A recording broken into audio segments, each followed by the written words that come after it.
बहुत पुराने समय की बात है। एक व्यक्ति अपने जीवन में अध्यात्मक सहित कई जरूरी ज्ञान को प्राप्त करना चाहता था, ताकि वह अपने जीवन को अच्छे से समझ सके और किसी तरह की स्थिति या परिस्थिति में उसे विचलित ना कर सके। वह जानता था कि मेरी मदद सिर्फ महात्मा बुद्ध ही कर सकते हैं। उसकी महात्मा बुद्ध से ज्ञान प्राप्त करने की लालसा बहुत तीव्र थी, तो वो इस तरह खूब सारा आध्यात्मिक ज्ञान पाकर अपने जीवन को बेहतर और सुखद बनाने की चाह में वह व्यक्ति महात्मा बुद्ध के पास पहुंचा। उस व्यक्ति ने हाथ जोड़कर बुद्ध से कहा, हे बुद्ध, कृपा आप मुझे अपना शिष्य बना लीजिए। मैं आपसे बहुत सारा ज्ञान सीखना चाहता हूँ, जिससे मेरी जिंदगी बदल सके और मैं अपनी जिंदगी में आगे बढ़ सकूं, अपनी जिंदगी को बेहतर बना सकूं। तो बुद्ध ने उस व्यक्ति की तरफ देखा और कहा, बेटे, यदि तुम मुझसे शिक्षा ग्रहण करना चाहते हो या मुझसे कुछ सीखना चाहते हो, तो तुम आज से 10 दिन बाद मेरे पास आना।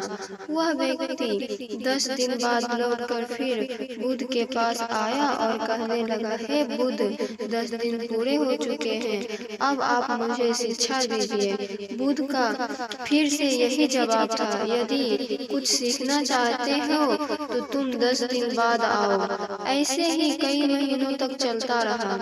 जब जब शिष्य उनके पास आता था, गौतम बुद्ध हर बार उसे ये बोलकर वापस भेज देते थे कि 10 दिन बाद आना। आखिरकार शिष्य के सब्र का बांध टूटा।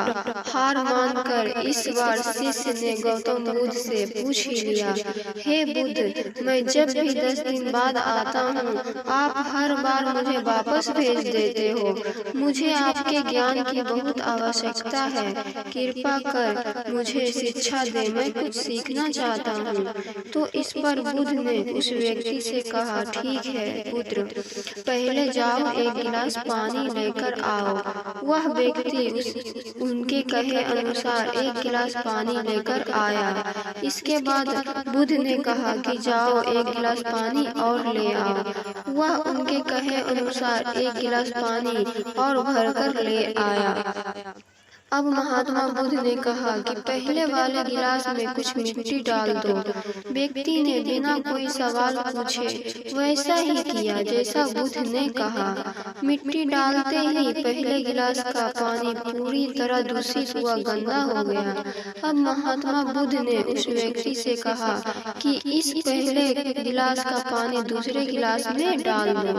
इस पर व्यक्ति बोला, महाराज जी, यदि मैंने ऐसा किया तो पहले एक गिलास का पानी न सिर्फ बाहर ही गिर कर व्यर्थ हो जाएगा, बल्कि पानी गंदा भी हो जाएगा।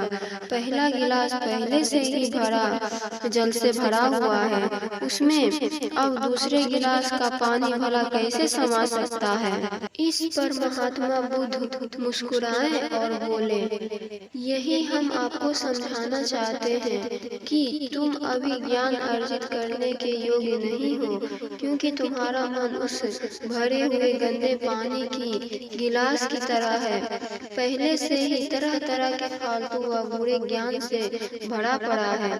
तो ऐसे में मेरे द्वारा दिया ज्ञान भला तुम्हारे मन में कैसे समा सकता है। यदि मैंने ज्ञान देना शुरू किया तो वह ज्ञान न सिर्फ व्यर्थ जाएगा, बल्कि स्वयं भी दूषित हो जाएगा। अतः तुम्हें सही ज्ञान प्राप्त करने के लिए और आध्यात्मिक ज्ञान को समझने से पहले तुम्हें अपना मन उन गलत और नकारात्मक विचारों से खाली करना होगा जो तुम्हारे मन में भरे पड़े हैं। आध्यात्मिक ज्ञान को हासिल करने के लिए मन का पूरी तरह से खाली होना अनिवार्य है। यदि तुम खुद से ये बात कहते रहोगे कि तुम्हें हर बात का ज्ञान है, तो तुम कभी कुछ भी नहीं सीख सकते। इसलिए पहला गिलास के पानी को तुम खाली करो, तभी तुम दूसरे गिलास का पानी डालोगे। तो उसमें समा पाएगा। इसी प्रकार तुम दिमाग को खाली करो, अपने मन के पुराने विचार को बाहर निकालो। अब वह व्यक्ति बुद्ध के बातों को समझ गया और उसने पहले वाले गिलास के पानी को खाली करके नई चीजें सीखने की ठान ली। दोस्तों, इस कहानी से हमें यह सीख मिलती है कि हमारा दिमाग एक पैराशूट की तरह है। पैराशूट जब तक खुलता नहीं है तब तक किसी काम का नहीं है। उसी तरह हमारा दिमाग खुलने पर ही काम करता है और कामयाबी की नई नई उड़ानें भरता है। इसलिए आपके दिमाग में जो भी फालतू विचार है उसे खाली कीजिए, तभी आप अपने जीवन में नई बातों को सीख कर अपने जीवन को बदल सकेंगे। धन्यवाद दोस्तों, आपको ये वीडियो कैसा लगा कमेंट में जरूर बताएं।